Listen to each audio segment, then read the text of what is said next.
Okay, so is what if I have to ask you, and you had to say there was only one thing that you could do right now, what is it that you would want to change in your district, in your county? What's the most important issue to you right now that you would want to change? Change the sheriff. Change it. So okay, so Nothing's enforced. so if you want to, that's also an elected office. So what you do is, like I said, you create that public outcry. You make a list of all the things that you have an issue with your sheriff, and you go looking for things that can back those your statements up. Like, I don't specifically know what your issues are with him, but let's just say he's not enforcing the traffic law where you have to come to a complete stop at a stop sign. Let's just use that as an example. So what you Actually, that's the only thing he is doing is running around in the car. Yeah. so let's just say that's the issue. So what you would do then is you would go do the research and find out where you can find the statistics on how many tickets he's been giving out. And then you put that in there, and you just go down the list. You research and you find something to back up what your issue is. Make a list of all of those things and go door to door, knocking and give that stuff to people, and just talk to them briefly. Say, you're going to encounter people who may disagree with you. Say, I'm not asking you to agree with me today. All I'm asking you to do is take this literature, look it over, do your research, and if you find that all of this is true, I encourage you to vote for a new sheriff in the next election. And if you give them that, I don't know if we have anyone running.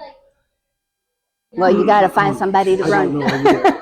That's the other thing. You have to find the candidates you have to find candidates who are willing to run, that are in alignment with your values, with the values of the community.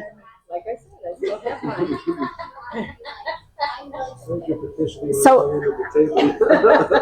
So I'm going to go back to what Charlie Kirk's mission was when he was here. His mission solely was to educate people in the general public and change the culture. That is actually where you start. That is the start of changing things from the bottom to the top. Actually, that's from the top to the bottom. It's we the people. Exactly, but Federal government's the bottom. They've flipped it around on us. Yeah. So yes, and what I mean is from the people from the bottom of the ballot to the top of the ballot. So you change the thought process of people, and you're going to encounter people who have been taught to believe one way, and now you're coming along and you're trying to tell them something different, and they don't even know you. So you have to make that personal connection, and I do that with people individually. I'll walk up to people and I'll start a little conversation. I'll get some information about where they are on the issue, and then I will address it. Depending on their response, I find out what is important to that person, and then that's what I start talking about. That's the start of building that personal relationship. And also having to sit, you got to be patient. You got to let them talk. You have to hear them too, and listen to what they're saying to you, and so that you know how to come back and counter what it is that they're talking about. Because 9 times out of 10, you're probably going to be right and they're probably going to be wrong. Why? Because they're listening to mainstream media and they're giving them a distorted view of what's actually happening. So now you're going to be faced with looking at people who have what they call cognitive dissonance. These are people who are stuck in their own belief system. Would you call it cognitive what? Dissidence. Dissidence. And so that's people who are just stuck in their own belief system and they can't look at anything outside of that. And the only way to penetrate that is with those very personal interactions and getting to know those people. But if you don't listen to them, they won't listen to you. They have to know that you are understanding their position, what they believe, and then ask them, just think about what I'm telling you. I'm not asking you to change your mind right now. Think about what I'm telling you, do some research, and if you find that I'm right, please vote for this person, or please contact this person and ask this legislator to, do whatever it is that you're asking. Along with that too is the absence of a no is the presence of a yes. So when there's an issue that's going on and everybody lets one person fight it and everybody stands back and silent about it, all you're doing is setting that person up to be destroyed, especially in this community.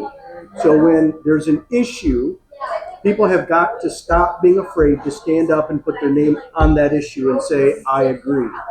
And here's another way you can combat that. And this is through a lot of activism type of stuff. So, and what I tell people all the time is not everybody wants to get up. Let's take school board issues, for example. Not everybody wants to go to these school boards and get up there and speak because they don't speak in front of crowds of people. They're not comfortable. So how do you let those people know on that board that this whole crowd of people actually agrees with me, even though they don't want to get up and speak? How do you do that? You say, I will speak. And when I go up to speak, if you are in agreement with me, you stand right where you're sitting. So that when I go up there and speak, I can say, everybody that's standing behind me is here because they believe in what I believe in, and they support what I'm telling you right now. So now they know there's 100 people behind you that are supporting you in the issue. That's how you get people involved. They'll come, they'll sit and listen. They're just afraid to talk. I don't know, I've been to